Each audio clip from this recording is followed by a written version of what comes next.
Hey guys, I thought I'd stop and take a video real quick talking about a question I get pretty common as well. I feel like it's probably a good idea to go through a lot of these questions on video so it's easier when people ask me, they can have seen the video or I can point them towards this video. And also, if you'll forgive if there's any kind of surrounding noise, we're only a couple of 100 yards away from the fence to a military base, and there's helicopters and aircraft coming and going all the time, so not really any way to avoid that sound. So if you hear it in the background, I'm sorry. What I wanted to talk about today was the question I get fairly regularly, which is the Dodge axle, and does it come in a high pinion?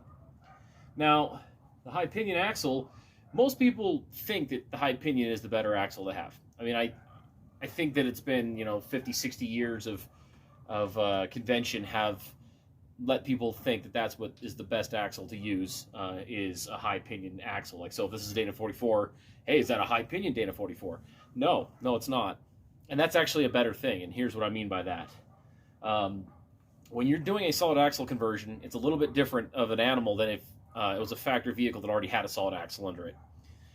And that means that there's not clearance provided for the axle housing to move and cycle and articulate up underneath the vehicle, and it's not designed for that in mind. So then when you go to put it in, you have to make some concessions. So first things first, what you'll notice is this is a radius arm configuration.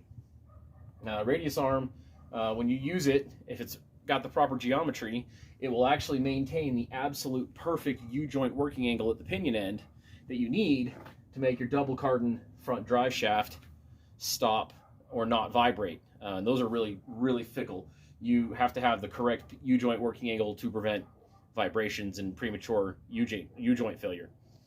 So radius arms are really ideal for that because if set up properly, it maintains that angle through every point of the suspension cycle.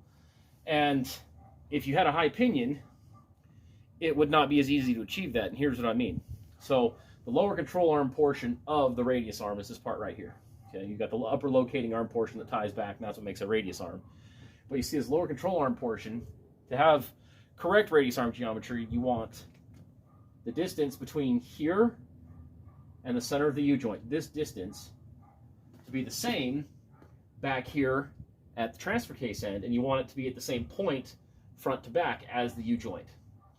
So if this is, what is that, like 2.5 inches here, this only needs to be 2.5 inches down from the center line of the U-joint right here. And so that is what allows the Tahoe overlanding axle swap to have such amazing underside clearance here. You may notice some of the other companies that offer kits have cross members and radius arm mounts that hang way down here.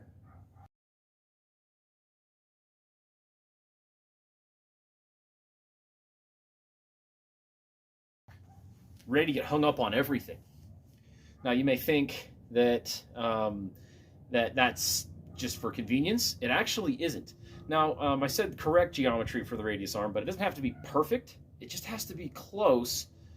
You don't want it inches off. So mine's not 100% perfect. In fact, if you look at this angle, you can see that arm and the drive shaft aren't truly parallel.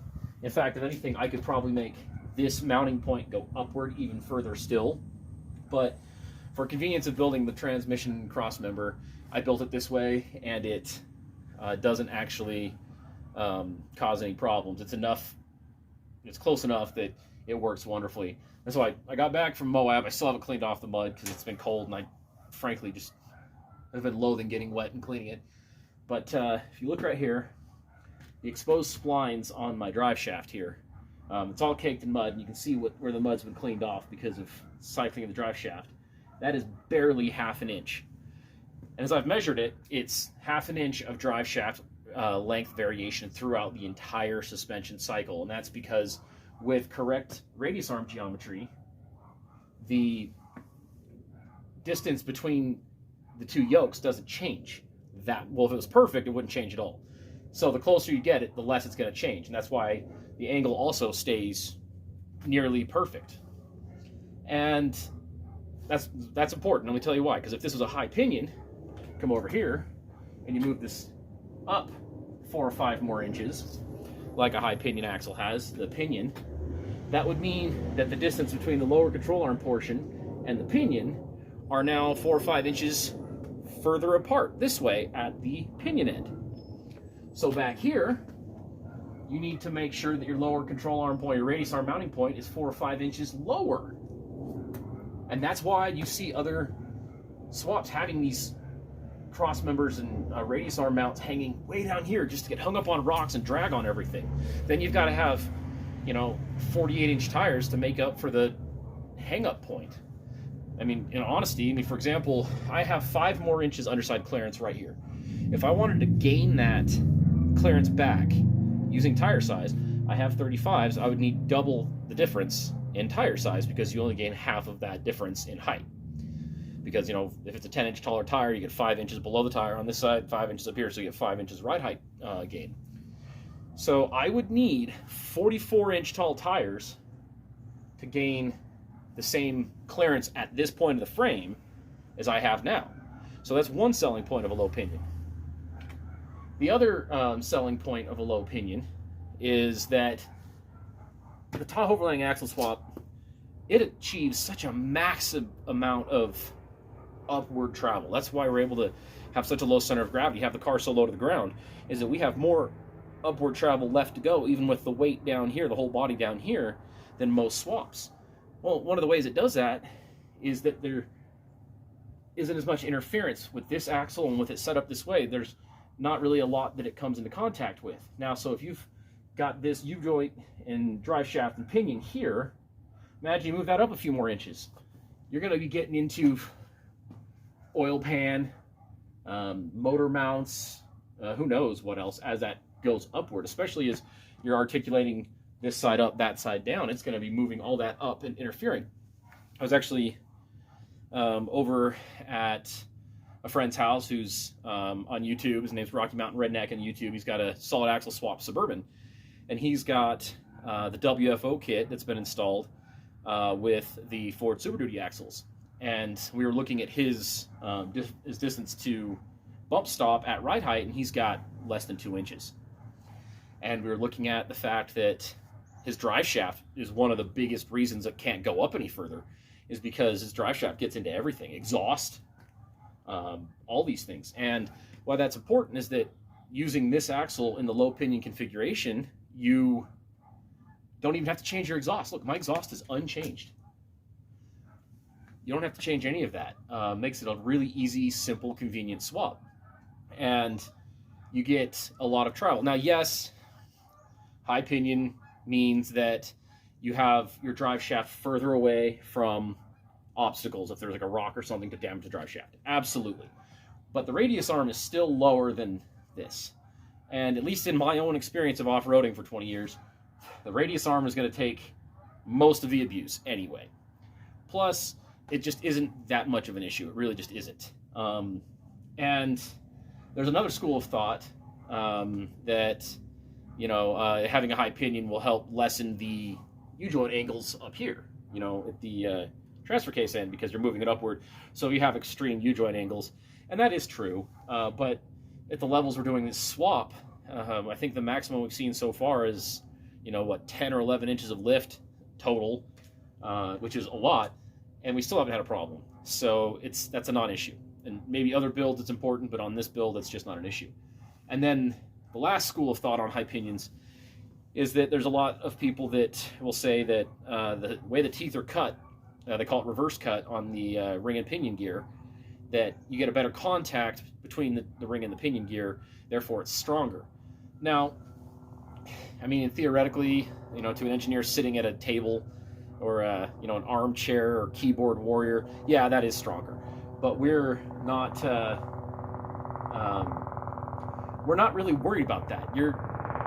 If you're pushing it to that limit where you're having actual tooth failure, where teeth are breaking off of your ring and pinion, then you're probably a lot more extreme of a build or an application than those of us that are out exploring and overlanding and doing some pretty heavy off-roading. You might be out there rock bouncing and some competition level thing, but basically it's a non-issue that way as well. Now, if you need a stronger axle, there are stronger axles than a low pinion Dana 44. So I'm not going to tell you this is the strongest axle out there, because, I mean, you could go something stronger, but what I am going to tell you is that it is a fool's errand to obsess about strength if you haven't spent the time off-roading to find out that you don't even need the strength. You should only swap in what will get you on the trail fastest and what will get you, you know, the easiest accomplishment of that. And if you do start proving that you're having axle failures, then absolutely go and upgrade your axle. And that's really good about this swap, is that you can take the Dana 44 version of this axle and put in place of it the Dana 60 from the 1-ton versions of the Rams. If you've already done this swap, the Dana 60 essentially just drops right in place of the Dana 44. You will have to go to 8-lug. You can't have the 6-lug Dana 60. Sorry, as I mentioned before, since we're right near a military base, the aircraft noise gets kind of loud sometimes. But the reason why it's important to hear this is that don't let someone tell you you need something stronger than you think you need.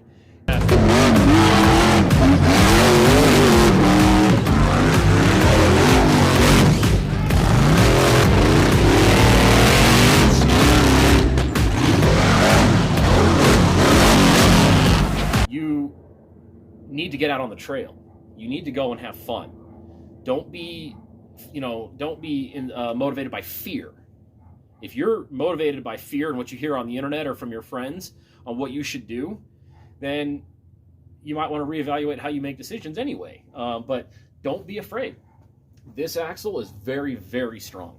It is much, much, much stronger than the independent front suspension that came in these trucks to begin with.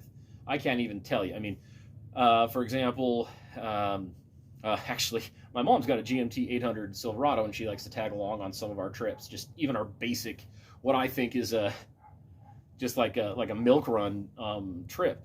And fairly regularly, there will be a failure on her independent front suspension, like CV axles or ball joints, tie rods, because it's just that weak. So putting this in, you're going to gain all that strength anyway.